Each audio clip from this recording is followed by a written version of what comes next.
அவர் அந்த பலூன் வந்து கேஸ் ரொப்பி பறக்க விடும்போது அந்த ப்ராசஸ் போயிட்டு இருக்குது. அங்கே நிறைய பேர் தோழர்கள்லாம் நின்று அந்த ரோட்டில் பார்த்தீங்கன்னா அதோட ப்ராசஸ் போயிட்டு இருக்கும்போது அந்த ரூட்டில் பார்த்தீங்கன்னா தமிழக முதல்வரோட பையன், அதாவது துணை முதலமைச்சர் வாரிசு சொல்லலாம், துணை முதலமைச்சர் உதயநிதி ஸ்டாலின் அவர்கள் அந்த வழியாக காரில் போகும்போது தான் இந்த விஷயத்தில் கேஸ் ஏற்றி நம்ம தாமோனாவும் அங்கே இருக்க தோழர்களும் அதை மேலே ஏற்றுறாங்க.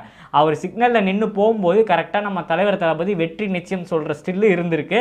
ஸோ அது ஏற்றிக்கிட்டே இருக்காங்க, இவர் காரில் போயிட்டே இருக்கு. அந்த மூமெண்ட்டை நீங்கள் யோசிச்சு பாருங்கள், யாராக இருந்தாலும் கடுப்பாகும். ஸோ அதுவும் ஆளுங்கட்சியில் இருக்கும்போது அவர் போகிற வழியில் இந்த மாதிரி ஒரு பிரம்மாண்டமான பலூன் அவங்க ஏற்றுறாங்க, பொதுக்குழு மீட்டிங் சக்ஸஸ் ஆக போகுது, ஸோ அதுவும் மெயின் ரோடு எல்லாருமே பார்க்குறாங்கன்ற ஒரு உள் மனசில் ஒரு குத்து இருக்குமா இருக்காதா? அவர் என்ன பண்ணி காரில் போயிட்டே இருக்கிறாரு. அவர் கிட்டத்தட்ட எங்கே போகிறாரெல்லாம் தெரியாது, திருவாமூர் சைடாக போகிறாரு. போய் ஒரு 10 நிமிஷத்தில் போலீஸ்லாம் வர ஆரம்பிச்சு. அவர் அந்த கிராஸ் பண்ணி போனால் 10-20 நிமிஷத்தில் ஒரு 10-20 போலீஸ்காரங்க அங்கே வந்து நிற்க ஆரம்பிச்சிட்டாங்க. தாமுன்னா யார் கூப்பிடு, அவரை பலூனை இறக்கு சொல்லி